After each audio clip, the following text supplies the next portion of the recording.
Hi, I'm going to show you how to do a pinwheel blanket and owl eye stitch. Now I made one that's 3 feet by 3 feet, and so this is it, and it's fairly round, just like the needle knit version. So this is slightly off round, but with a little blocking it would be completely round. I haven't blocked this at all because my plan is to do a border and make a really pretty frilly baby blanket out of it. But this is how it looks, and I didn't use a very heavy yarn. It would look much thicker with a thicker yarn, which I'll show you with a thicker yarn, Charisma. This is in Barcelona, and the color of this Barcelona is called macaroon, and it's a thinner, kind of bulky, but yeah, so I mean they do need a little blocking usually, even when they're done in garter stitch, but I'm going to devise a border, so that will take care of that. But yeah, it's nice, so I'm going to use it to loom on and keep me warm while I'm doing this. It's pretty cold right now where I'm living. Okay, so what we're going to do is, I did this one that we're on to get 3 feet on a 36 peg loom, and I used all the pegs, and this is how I had it marked, so that these 3 pegs, white with and the 2 yellow markers, were different. I'm only going to mark 2 pegs for the small one that I'm doing now, because that should be enough, but for a bigger one and you want it round, you would be using all 3 pegs. You would not mark these ones or have to mark them if you want it more hexagonal, because that's how you get a hexagon blanket popping out of the old pinwheel stitches from needle knitting, is that they did all the pegs so that it would have kind of a shape. Now the other thing is, up to this 36, you'll get 6 panels to be able to make this blanket and attach it. If you use a bigger loom, you can get a bigger blanket, but you'll probably need 7 or 8 panels. You'll have to see when you make it. And so the loom I'm using is the same one where I did for this. So you'll know I used all 36 pegs, and it was the 9.75 inch diameter, 3/4 inch Cindy wood loom. I'm just going to make a little one, and I'll use it for probably some kind of coaster. So what I'm going to do is I'm going to only use 2 pegs to round it off, because I'm only going to do 9 pegs, which will make a blanket maybe about that, make a coaster maybe about that wide. So it's pretty big, but might work for a small plate or something like that. And then I'm just going to cast on, and you're going to join it up after. So depending how you want to join it up, I'm going to join it up right on the loom, but a lot of people will take a crochet hook or use some other method. So you want your outside edge to be one that you like to work with. I'm going to be fine using just something simple like an E-wrap cast on, so that's what I'm going to do. And I'll put it on the other way because I actually want that little one to go on the inside. And then I'm just going to cast on my 9 stitches that I'm using to make the tiny one.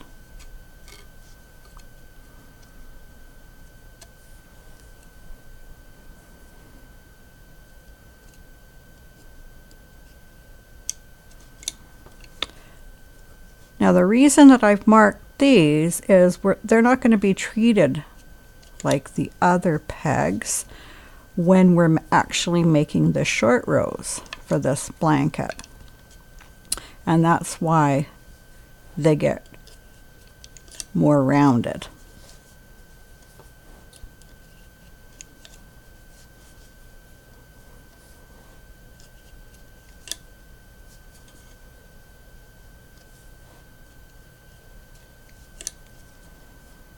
Okay, and I'm actually going to come over like this, and then I'm just going to U-wrap back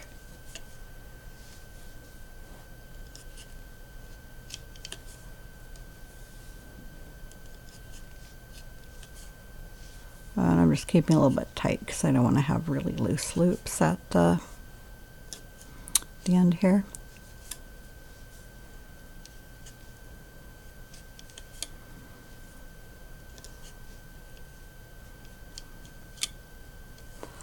Okay, and now what we're going to do is just start doing owl eye stitch, and we're going to go, this is going to give us our border, and this is the border that I have at the side of this one, and we're just going to go like that and knit over that one and knit over this one, and that starts our owl eye row.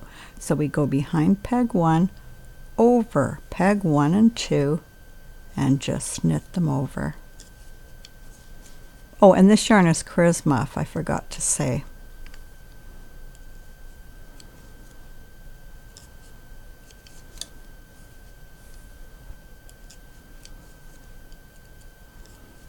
Okay, same thing.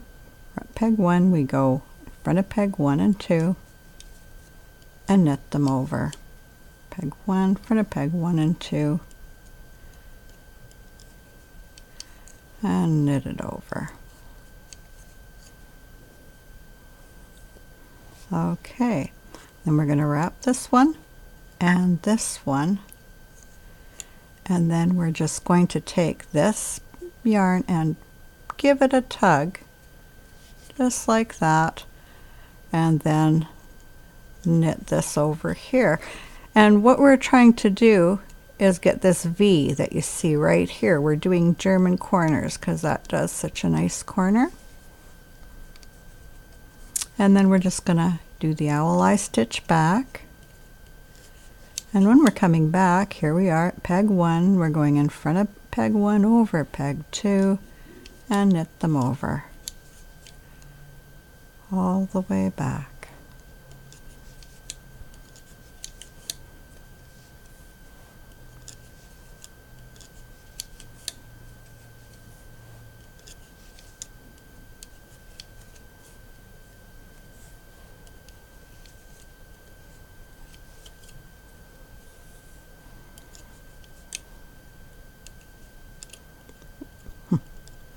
Don't want to be picking that up.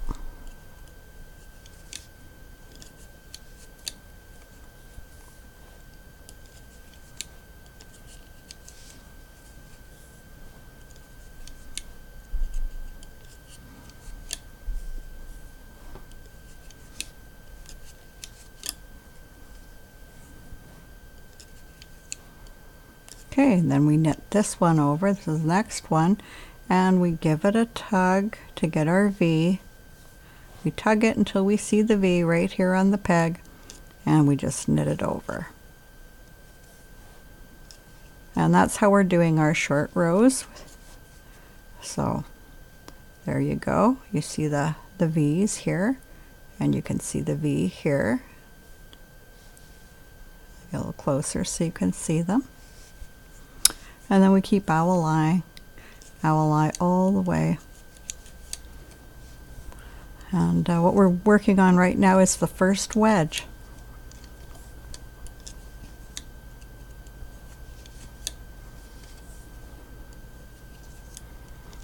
Now if we were making the blanket in this, we would have a nice thick blanket. And again, we're at this peg, we come back over these two. That. And we just go doing owl eye all the way down to the next peg. And there it is. Since I'm doing 9, this is peg 7, and we just knit it over and then give it that tug to get the V. The reason I like doing German corners, and I do it on all my blankets, is it just gives you nice corner, and it gives you nice short rows when you're just doing a short row like in this blanket, because you don't get the big holes that some of the other techniques give you.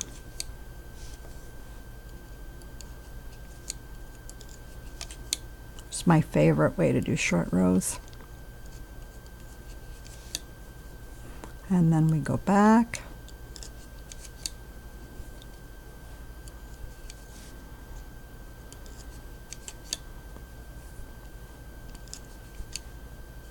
And we're doing this peg.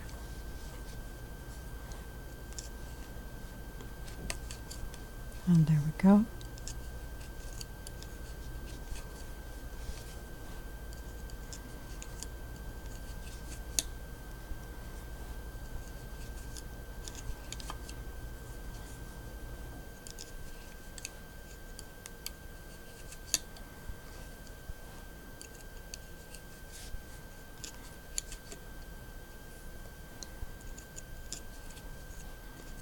And we do our little tug to get our V. Now, if you're doing the bigger blanket, you would have had your elastic or however you were going to mark it on this peg too, but we're only doing these pegs, but you would be starting on this peg to do the treatment. But just going to knit it over, and we have our V here. And over here. Just continually doing owl eye through the whole blanket.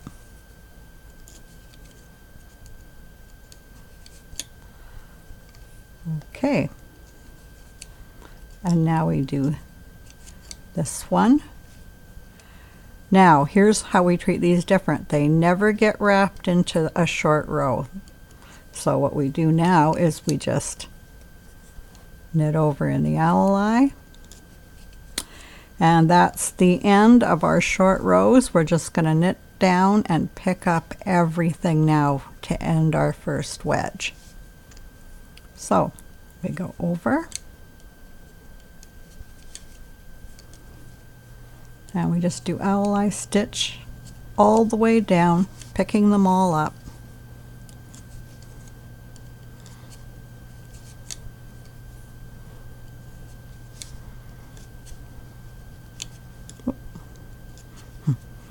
I like to keep them tight because I don't want to have the holes.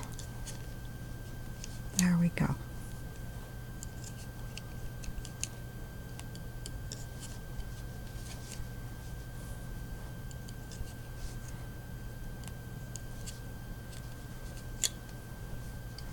And there we go. That's our first wedge. There it is. The little wedge. And there's what the end looks like. I'll do a close-up so you can see what your edge is going to look like. Going to get this nice tight edge here. Looks like that, kind of a braided look.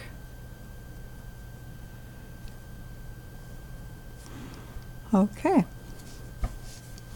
So now we start immediately doing our next wedge. So we just pull this one. Give it a pull. There we go.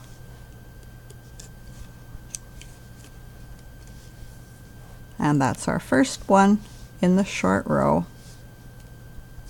I'm going to have to tighten it. I'm having a harder time getting the wedge on this one because I didn't pull it hard enough. So if you ever do that, it's easy to tighten it.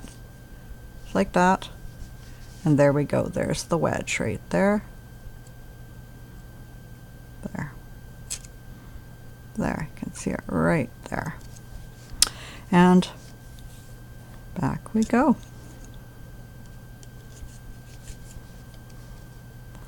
So we're just going to be doing 6 wedges, or if you're doing a bigger blanket than the 36 pegs 3/4 inch, and you're using a lot more pegs, you might be doing 7 or 8 wedges. But we're already on wedge 2. It goes very fast with 9 pegs, but also owl eye is a very fast stitch. You get very fast at it. Except I'm in trouble with this yellow elastic. I should have used a newer elastic. This one's kind of loose. It's an old elastic.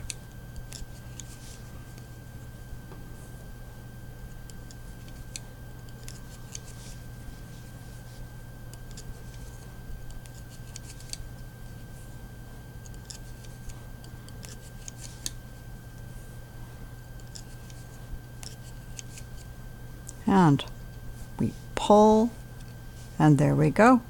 There's our next little V for a short row. So already on wedge 2. So we're just, as I said, we're just going to knit all those wedges, and then we attach the blanket together.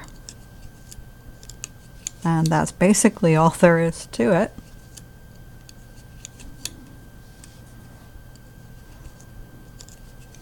And there's different ways you can attach it. Some people like mattress stitch, or they have other kinds of stitches, but whenever I can do it, I'd just rather attach on the loom.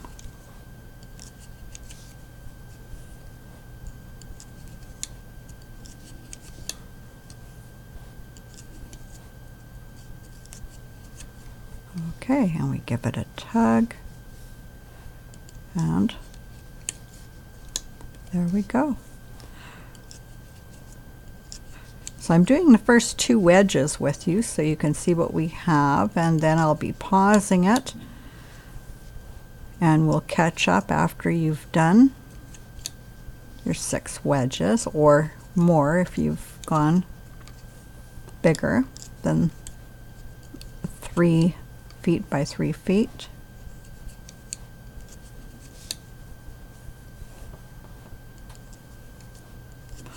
But this would make a great dishcloth if I'd used cotton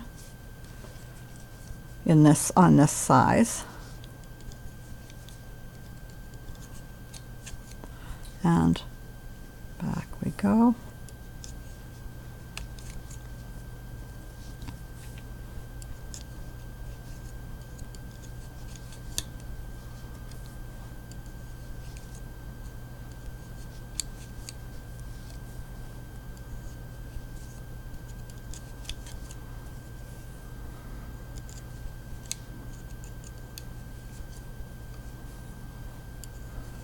And we're just going to go down to this one now and give it a tug, and over we go. And we're almost finished wedge 2 already.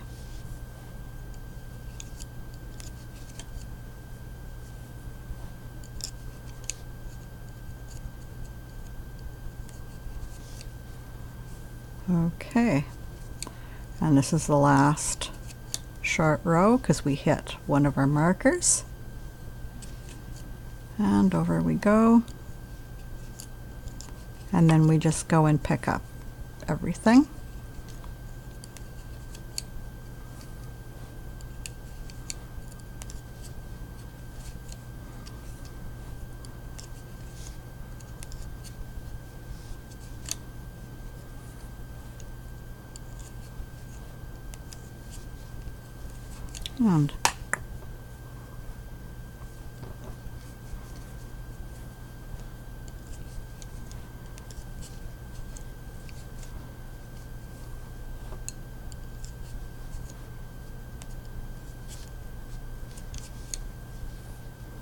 And we knit over the last one.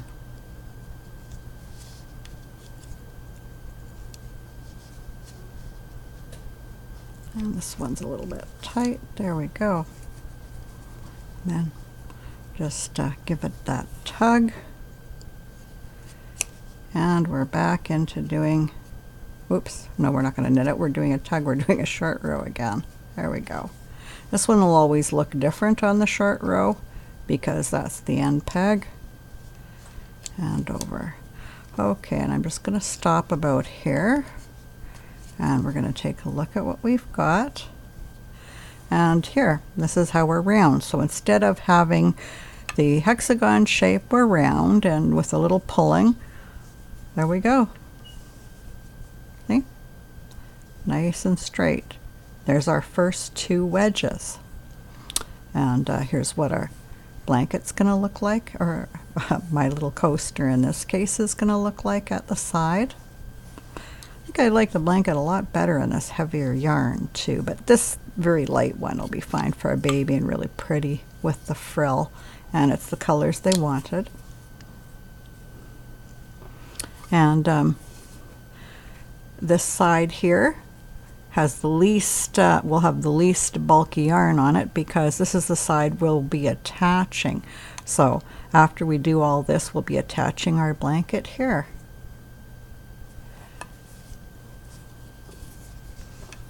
Okay, so I'm just gonna go back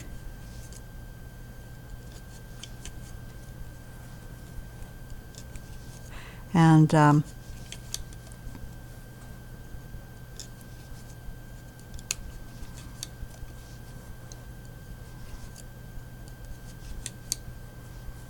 of course, if I was using this whole loom, it's going to take a lot longer to do this. But as you can see, that it's not a very long blanket. I knit this one in a few days at 3 feet. So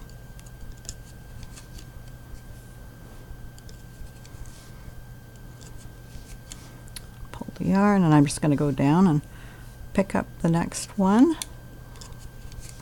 And I'm doing the 3rd panel already. And now it's this one. And we're just going to give it the tug to get the V, and the V's are going to look really good. They won't look as good here. They'll look more like that, but that's fine. Anyway, there we go. There's our V, and we knit back. Okay, so I'm just going to put it on pause, and I'm going to go ahead and I'm going to knit the whole 6 panels. And when I'm just about almost at the end, I'll join up with you and we'll finish this off.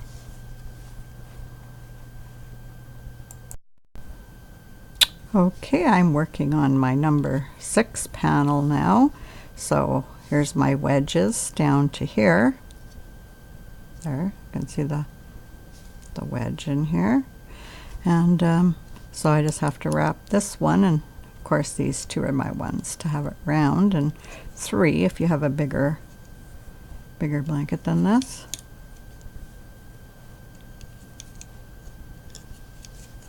And so I just pull to make my last short corner, or short row I mean. Okay, and then we're just going to go pick them all up again. I'll just knit over here to hold it, because we can take a look at it for a minute. So here we are, and as you see, we've curled all the way around. So we're going to be joining this piece to this piece here.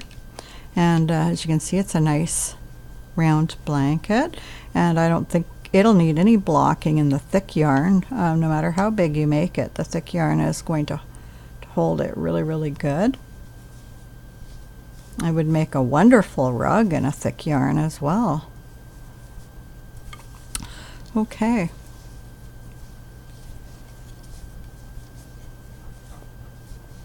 Yeah, this would be a really big rug if you did it the whole 36, but depending what size, maybe 30 pegs on a 3/4 inch. Be a nice bath rug in a thick yarn. Okay, so down we go, and we're going to pick up everything.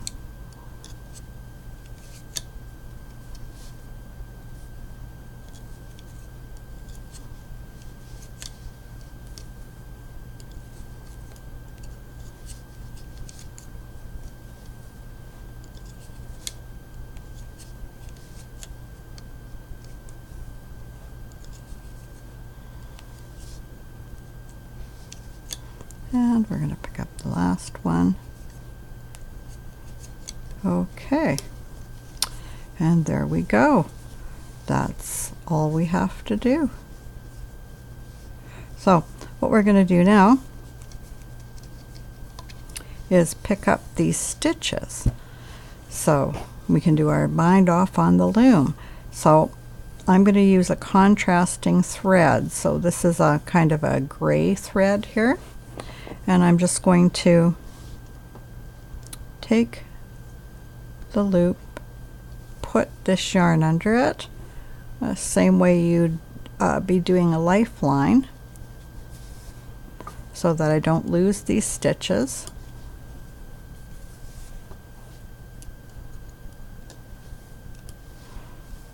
And we'll be able to put them back on the loom the way we want them on.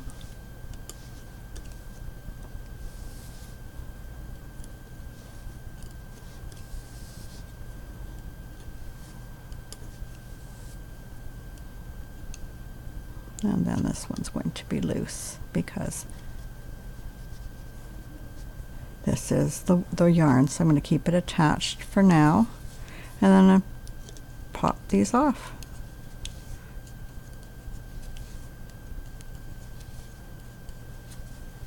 And there's all our loops held quite nicely on this yarn, so it'll be easy to find.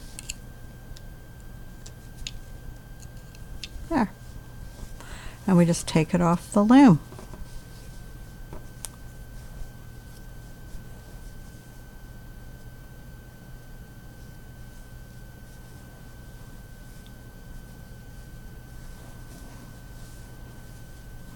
Oh, stretching out stitches now.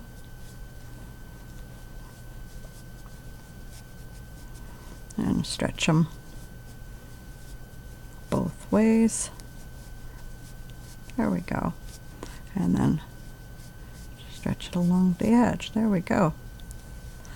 Okay, so we're going to take these stitches here, and I have 9 stitches. So however many stitches you have, how many stitches you want to pick up on here. Now for some reason you're a little short because of something you did, that's perfectly fine. You can always put 2 loops together on one. It won't make much of a difference. And what we want to do is we want to attach these on the wrong side. So what we want is the wrong side facing us. So when we put it back on the loom, the wrong side's facing us, the good side facing inside the loom. So here's our first stitch right here by where we cast on. And here's our next stitch. Now what we want to do is we want it to look good on this side. So we're taking the outer loop. So for your cast on, you're going to see you probably have 2 loops there, but we're taking the outer loop so it stays really nice and clean. Getting everything stuck in here. And we just pop them on.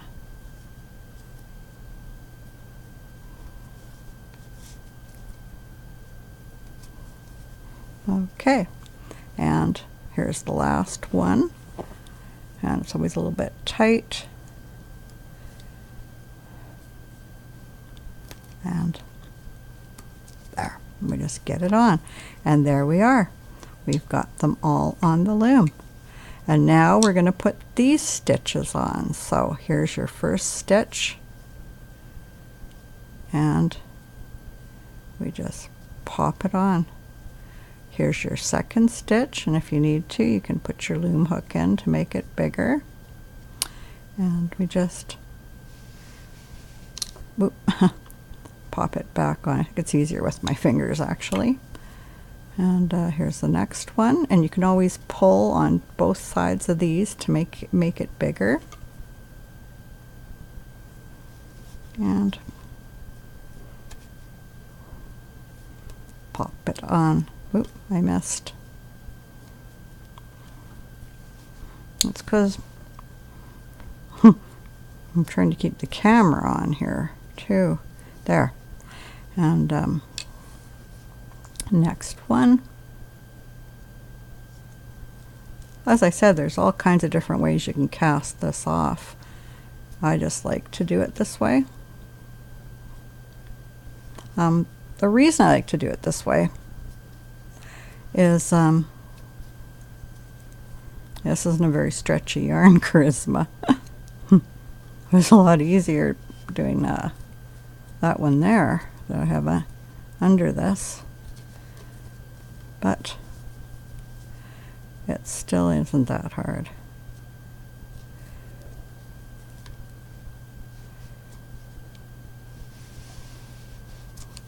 Oh.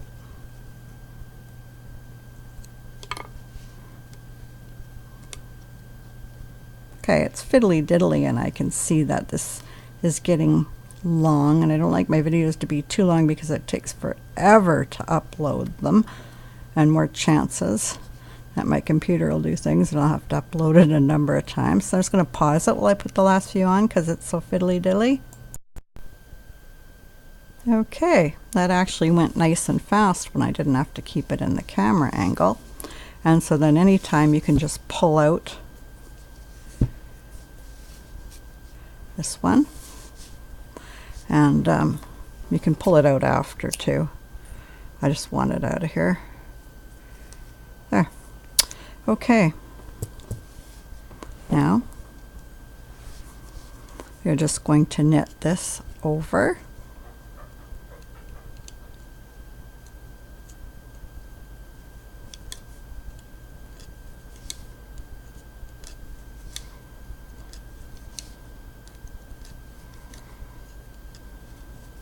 That.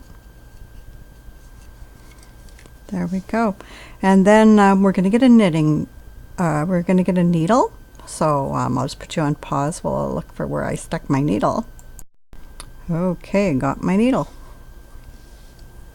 So then I'm going to cut a bit of yarn here, enough to bind this off.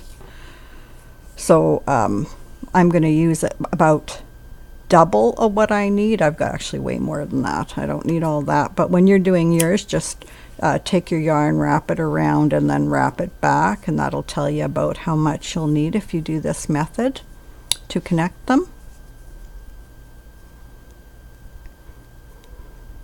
I don't know what you call this method because I figured it out myself, but it may be out there somewhere else too. Okay.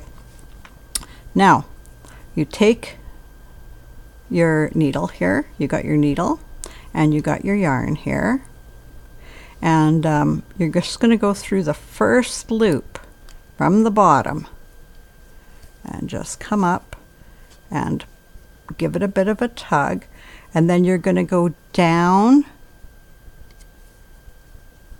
this next one, because we're just starting it off. Okay? And now we're going to do how we're taking it off. So we go up one peg, we go up the next peg, and then we go down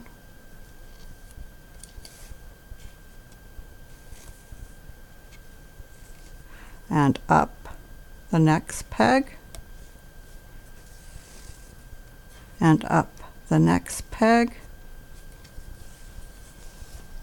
and then down the peg before. We're doing all this just in front. A little bit of a tug. Okay, and then we're going up the next peg, up the next peg,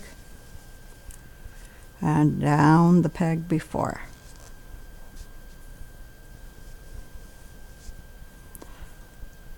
We're going up the peg,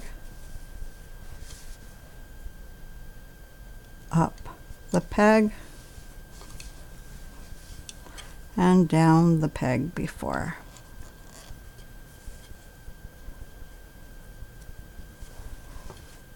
There. Set that loom there, and up the next peg, up the next peg, down the peg before, up the next peg, up the next peg, down the peg before,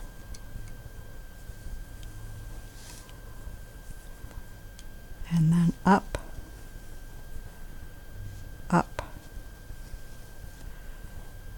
down,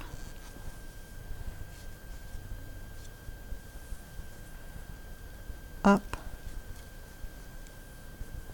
and then we're going to go down and just through to make a knot. And then we can just take it off. And here's our two ends that we're going to have to wind in somewhere or do something with.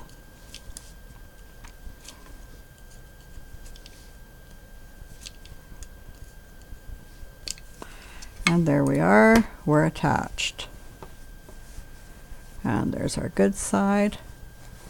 And of course the colors are very different there, so you can see them, but we'll just stretch it out. And there's our round blanket, or in this case it's just going to be a coaster. And yeah, it's round, completely round. Looks quite round actually. Whoop. And we're going to take these two. Oh, here's how it looks on the back. So it does make a little bit of a ridge on the back, but it's just on the back. And there, we can tighten it up a little bit. But it looks perfect on the front. It's going to make the stretch just the same as the rest of the blanket since it was all attached on the loom. But you're welcome to attach it any way you want. And there's a number of videos of how to attach these. And then we're just going to take the yarn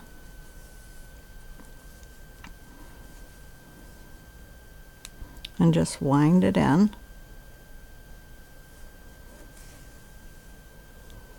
There we go. I'm just going to wind it through these yellow ones here.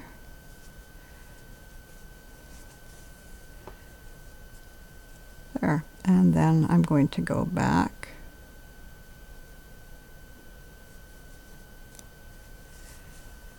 and depending on whether you want a knot or not, I'm just going to put a knot in here because it's just going to be a coaster.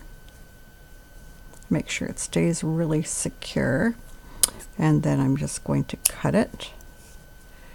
And then I'll give it a really good stretching after I do this when it's all done. Get the stitches really stretched out. And again, just going to wind this in.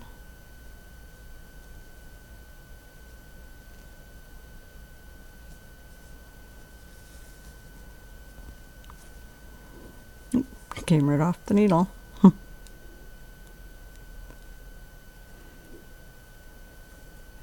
Tiniest little blanket, but I'm just going to use it for a coaster.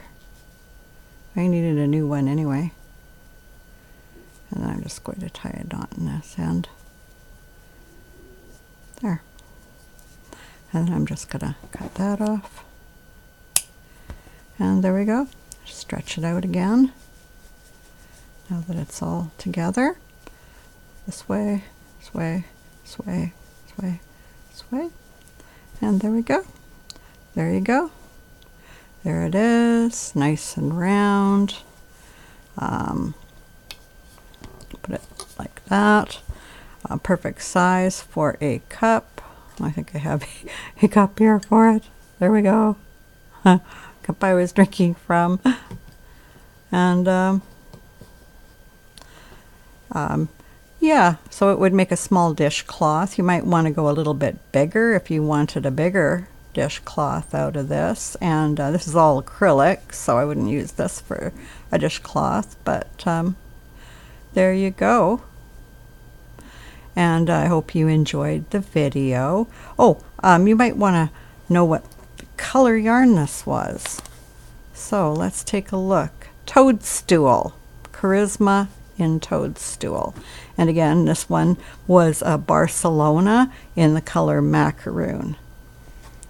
Okay, until I see you next time. Bye.